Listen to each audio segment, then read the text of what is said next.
చూస్తున్నారు కదండి రేవంత్ రెడ్డి పరిపాలన విధానం మీకు ఎట్లా అనిపిస్తుంది? ఆయన ఇచ్చిన పథకాలు అన్నీ అందుతున్నాయా? మాకు ఇచ్చిన పథకాలు అన్నీ అందుతున్నాయి. బాగానే ఉంది మేడం. అంటే దీంట్లో కూడా ఏవే పథకాలు అందుతున్నాయి మీకు?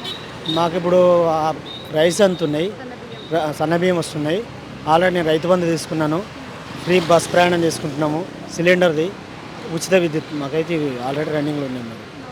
అంటే ఇప్పుడు సన్న బియ్యం అనగానే ప్లాస్టిక్ బియ్యం వస్తున్నాయి, దొడ్డు బియ్యం వస్తున్నాయి, దాంట్లో రాళ్ళు వస్తున్నాయి అంటున్నారు. అవేమీ నేను లేదు మేడం, నేను ఒక డీలర్ని కాబట్టి నేను అంటే ఇంకొకటి కూడా ఉంది కదా, కరెంట్ అనేది ఓన్లీ ఓనర్స్కే వస్తుంది, రెంటర్ వాళ్ళకి రావట్లేదు అని నిజమే? అది మనకైతే లేదు మేడం, మాది విలేజ్ ప్రాంతం, మాకైతే మా ఓనర్ల మేమే కాబట్టి మాకు వస్తుంది.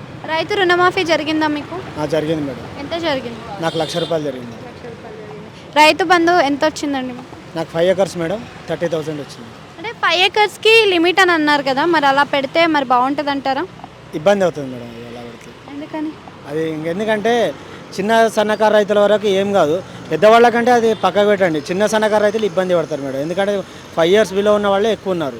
అవతల ఉన్న 10 acres పైన ఉన్న వాళ్ళకి ఏదైనా పెట్టుకోండి, కానీ 10 acres కింద ఉన్న వాళ్ళు మాత్రం రైతు 5 years అంటే 5 yearsకి లిమిట్ పెడతారు కదా, 5 acresకి లిమిట్ పెడతారు కదా, 6 acres ఉన్న వాళ్ళకి ఇవ్వకపోవచ్చు, అలా లిమిట్ పెడితే అంటున్నాను. లిమిట్ పెడితే ఇంకా గవర్నమెంట్ ఇష్టం మేడం, అది దానికి ఎవరేం చేయలేం, కానీ ఇబ్బంది అయితే జరుగుతుంది. అంటే కేసీఆర్ ఉన్నప్పుడు రైతు బంధు, రైతు బీమా, రైతు భరోసా లాంటి పథకాలు ఇంకెక్కువనే ఇచ్చింది కదా రైతులకి.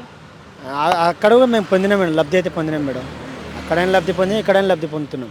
ఓకే, ఫ్రీ బస్సు సౌకర్యం బాగాలేదు అంటున్నారు, మీకు ఎలా ఉంది? మాకైతే బాగానే ఉంది మేడం, ఫ్రీ బస్ ఆమె తిరుగుతుంది కదా.